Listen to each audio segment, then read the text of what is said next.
Hello and welcome to Andy's Shed Live for Sunday the 25th of October 2020.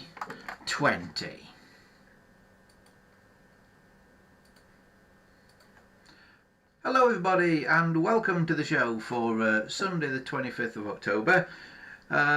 It is just coming up to 6 o'clock and we've just managed to get the stream up and running here.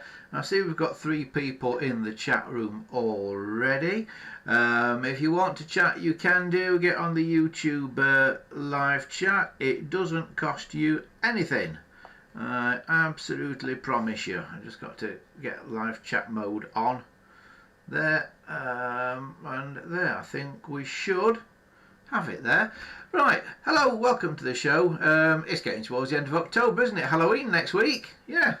And it's dark outside. They've altered the clocks.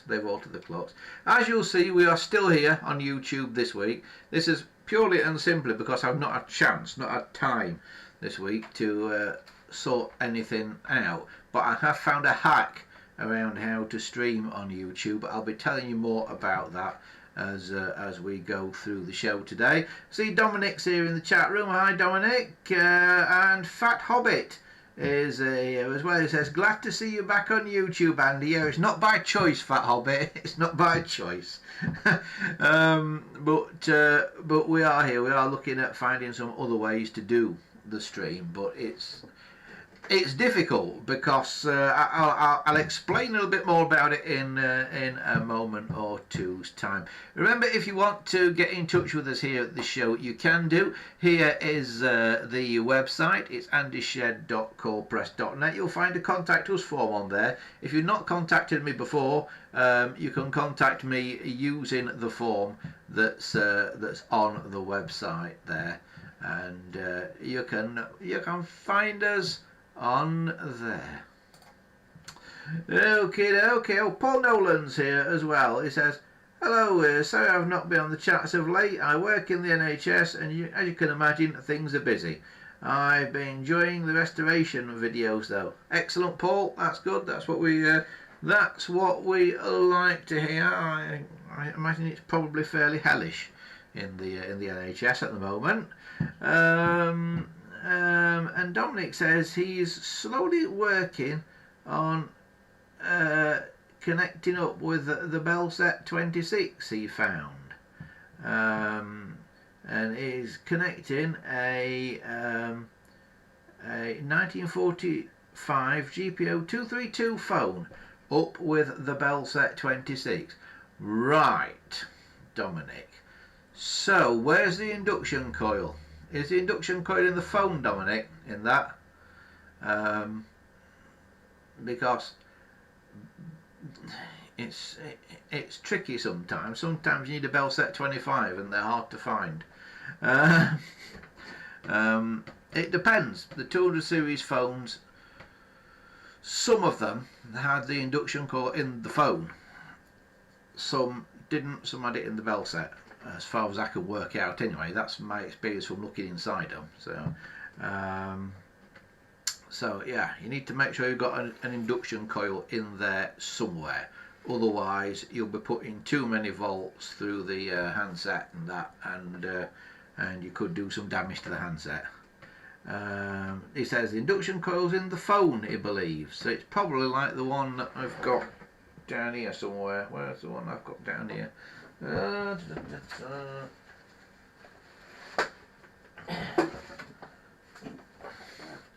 you go, as if by magic a telephone appears.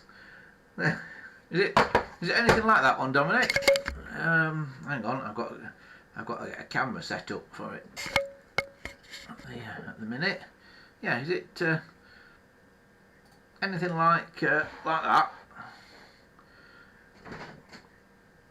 Because where's the induction coil in this one? I don't even know, to be quite honest with you. I can't remember. I'll take the bottom off and have a look.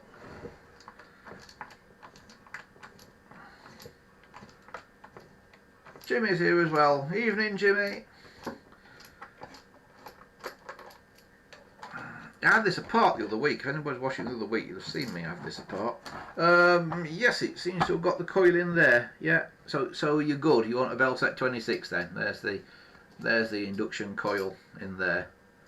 So if it's anything like that, yeah, you want a bell set 26 rather than a 25. Or if you do find a 25, let me know and I'll swap you for a 26, because I've got a load of 26s and I need some 25s at the minute.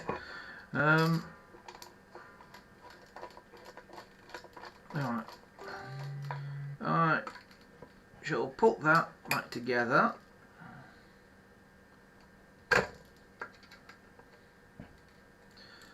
That. By the way, these feet, if ever you're missing these feet, you can see these big rubber feet that the 200 series have on them.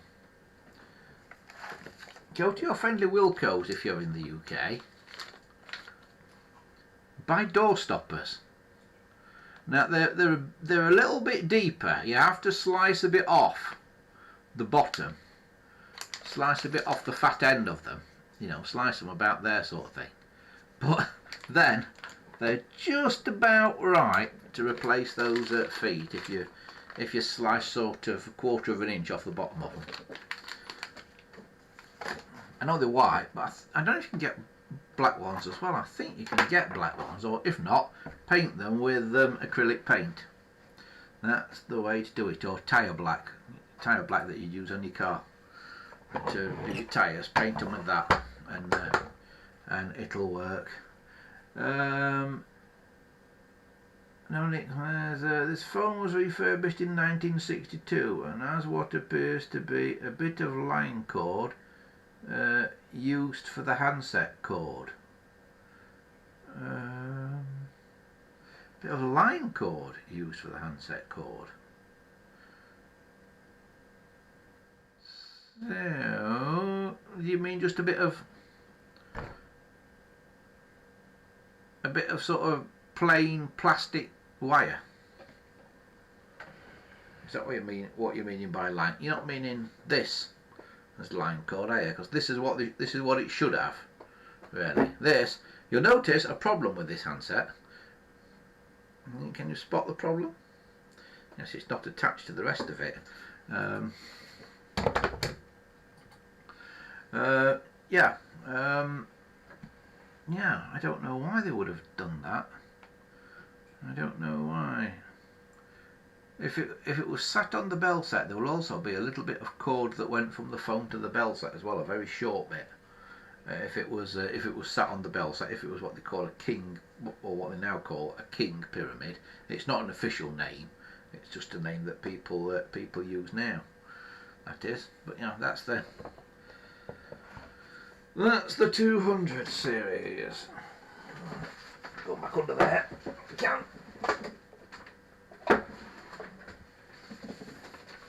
Wait for the day I get around to wiring it up.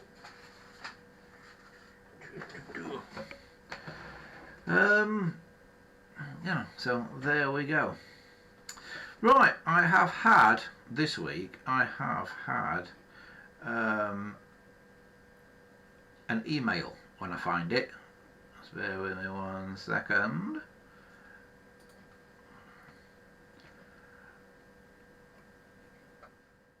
Because this email asks a good question or two. It's from a guy called Stuart, who is not a million miles away from me. He's in Maltby, in South Yorkshire, so he's not far away. And Stuart says, "Hi Andy, I only just discovered your YouTube channel on all your videos. I was wondering, what setup do you use for the live streams that you do?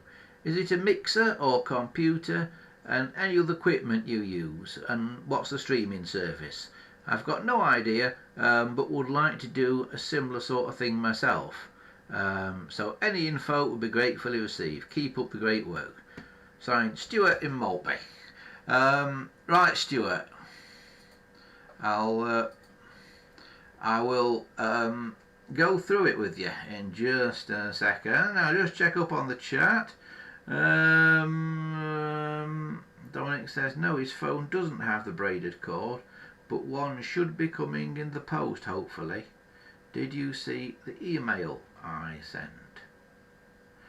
No, I haven't. That doesn't mean I've not got it though, because I get so many emails. It may have landed. It may have landed in a folder it shouldn't have landed in. So I'll go through them all and have a look, Dominic. But no, I've not seen it. So that doesn't mean I've not got it. It just means I've not seen it. It's like I say, I get so many emails. A good 50% of which, if not more, are spam. So I sort of divide them and put them in different folders and things. So I have to be a bit careful with the emails and stuff.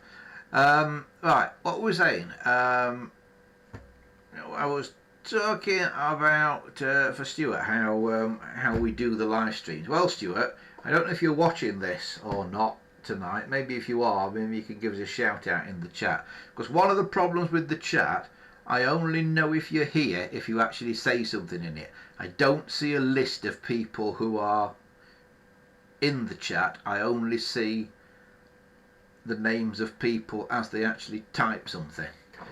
So it's one of the drawbacks of this YouTube chat and the way that I do it here. But to answer your question, Stuart, what we use for the software on here is a thing called Open Broadcaster Studio, or OBS. Now, it's a free piece of software that you can get to run on your computer.